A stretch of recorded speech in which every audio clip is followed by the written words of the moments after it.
চলুন এবার একটু ওয়েদার আপডেটে নজর রাখি। খুব ঠান্ডা পড়েছে দক্ষিণবঙ্গে, উত্তরে তো ঠান্ডা রয়েছে, কিন্তু দক্ষিণে এই ঠান্ডা কতদিন থাকবে আর বাড়বে তাপমাত্রা? ওয়েদার আপডেট কিন্তু এরকমটাই বলছে। আর উত্তরে বৃষ্টির পূর্বাভাস দিচ্ছে। বছরের শুরুতে দক্ষিণবঙ্গে তাপমাত্রা বাড়বে। আগামী 2 থেকে 3 দিন দক্ষিণবঙ্গে কিন্তু পারদ চড়বে। আগামী সপ্তাহের মাঝামাঝি ফের তাপমাত্রা কমতে পারে। আর পূর্বাভাস এমনটাই আলিপুর আবহাওয়া দপ্তরের। উত্তরবঙ্গে শনিবার পর্যন্ত বৃষ্টির পূর্বাভাস থাকছে। দার্জিলিং সহ উত্তরের 4 জেলায় থাকছে এই বৃষ্টির পূর্বাভাস। পার্বত্য এলাকায় তুষারপাতের সম্ভাবনা।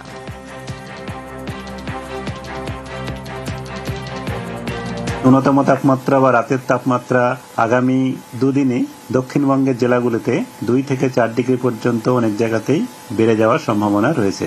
এর কারণস্বরূপ এখন আমাদের উত্তর পশ্চিম ভারতের দিকে একটা পশ্চিমী ঝঞ্ঝা রয়েছে। 5 তারিখের পরে আবার তাপমাত্রা দক্ষিণবঙ্গে 2-3 ডিগ্রি কমার সম্ভাবনা রয়েছে। উত্তরবঙ্গের জন্য তাপমাত্রা আগামী 3 দিন পর্যন্ত তেমন কোনো তারতম্য হবে না। তারপরে উত্তরবঙ্গে আগামী 2-3 দিনে মূলত দার্জিলিং, জলপাইগুড়ি, আলিপুরদুয়ার, কালিম্পং এই জেলাগুলোতে বিক্ষিপ্তভাবে একটু জায়গায় বৃষ্টিপাত হতে পারে।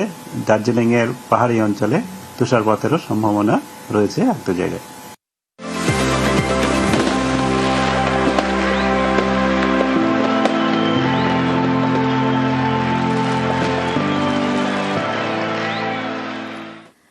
আর পুজো পাঠ, প্রার্থনায় বর্ষবরণ, দিনভর কি ছবি দেখা গেল।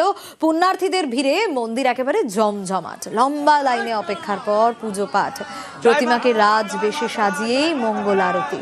বিশেষ পুজো পাঠের পর দুপুরে অন্নভোগ, সন্ধ্যা আরতির পর মাকে বিশেষ ভোগ নিবেদন। লুচি, সুজি, মিষ্টি, পায়েস দিয়ে ভোগ নিবেদন।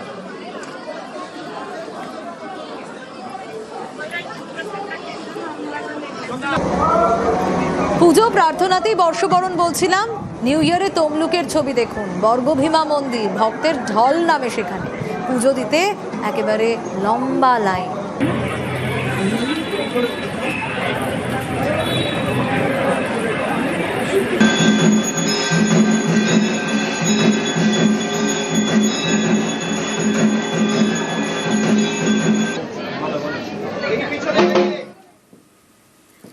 আর 1 জানুয়ারি শুধুই নিউ ইয়ার সেলিব্রেশন না, এভাবেই শুরুটা নয়। পুজো পাঠ, প্রার্থনায় নতুন সূচনারও সময়। রামকৃষ্ণদেবের স্মৃতিতে মঠে মঠে কল্পতরু উৎসব। বছরের প্রথম দিন পরমহংস স্মরণে উপচে পড়া ভিড় কাশীপুর উদ্যানবাটিতে।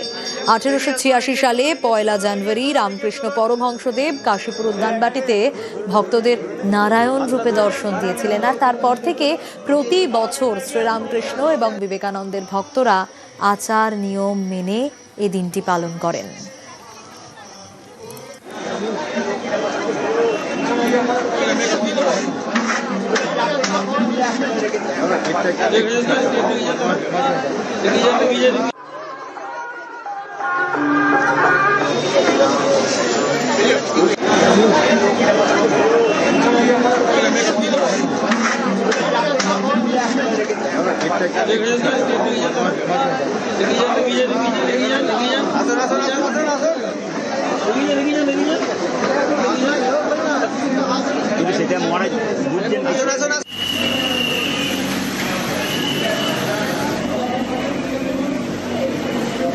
কল্পতরু উৎসব ঘিরে দক্ষিণেশ্বর মন্দিরেও সকাল থেকে ভোর থেকে ভক্তদের ভিড়। দূর দূরান্ত থেকে মানুষ এসেছে বছরের প্রথম দিনে মা ভবতারিণীর দর্শন ও পুজো দিতে। মন্দিরের দক্ষিণ প্রান্তে নাট মন্দিরের পাশেই রামকৃষ্ণের ঘর, আর সেখানেই রাখা আছে পরমহংসদেবের ব্যবহৃত সামগ্রী। সেখানেই বিশেষ পুজোর আয়োজন।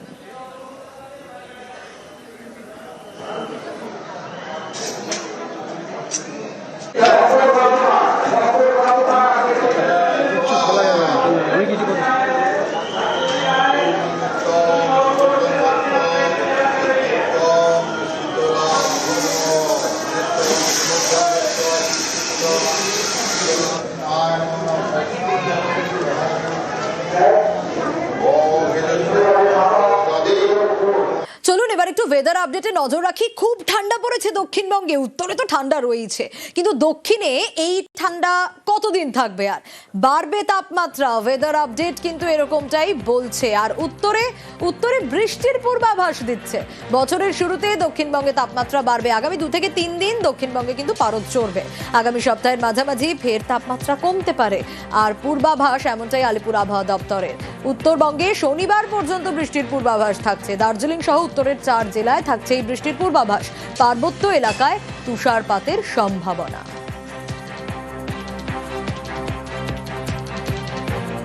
ন্যূনতম তাপমাত্রা বা রাতের তাপমাত্রা আগামী দুদিনে দক্ষিণবঙ্গের জেলাগুলিতে 2 থেকে 4 ডিগ্রি পর্যন্ত অনেক জায়গাতেই বেড়ে যাওয়ার সম্ভাবনা রয়েছে। এর কারণ স্বরূপ এখন আমাদের উত্তর পশ্চিম ভারতের দিকে একটা পশ্চিমী ঝঞ্ঝা রয়েছে। 5 তারিখের পরে আবার তাপমাত্রা দক্ষিণবঙ্গে 2-3 ডিগ্রি কমার সম্ভাবনা রয়েছে। উত্তরবঙ্গের জন্য তাপমাত্রা আগামী 3 দিন পর্যন্ত তেমন কোনো তারতম্য হবে না। তারপরে উত্তরবঙ্গে আগামী 2-3 দিনে মূলত দার্জিলিং, জলপাইগুড়ি, আলিপুরদুয়ার, কালিম্পং এই জেলাগুলোতে বিক্ষিপ্তভাবে একটু জায়গায় বৃষ্টিপাত হতে পারে। দার্জিলিংয়ের পাহাড়ি অঞ্চলে তুষারপাতেরও সম্ভাবনা রয়েছে একটু জায়গায়।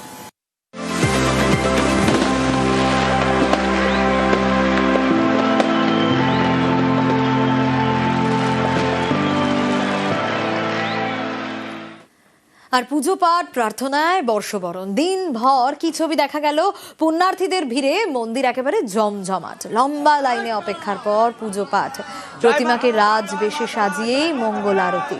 বিশেষ পুজো পাঠের পর দুপুরে অন্নভোগ, সন্ধ্যা আরতির পর মাকে বিশেষ ভোগ নিবেদন। লুচি, সুজি, মিষ্টি, পায়েস দিয়ে ভোগ নিবেদন।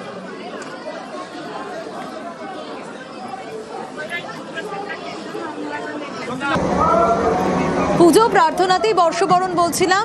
নিউ ইয়ারে তমলুকের ছবি দেখুন। বর্গভীমা মন্দির, ভক্তের ঢল নামে সেখানে। পুজো দিতে একেবারে লম্বা লাইন।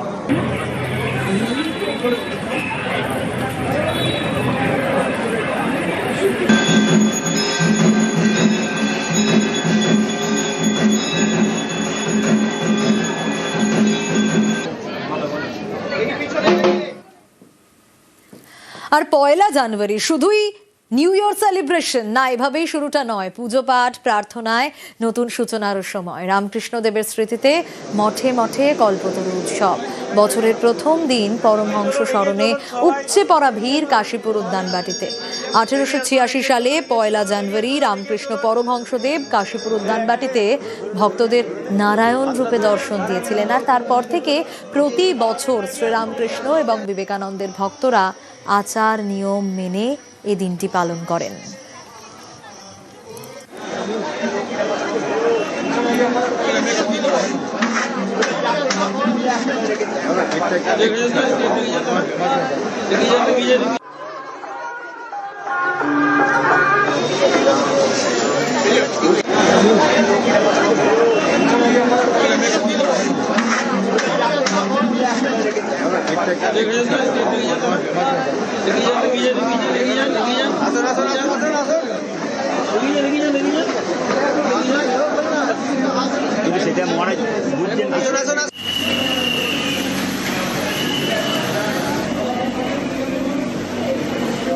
কল্পতরু উৎসব ঘিরে দক্ষিণেশ্বর মন্দিরেও সকাল থেকে ভোর থেকে ভক্তদের ভিড়।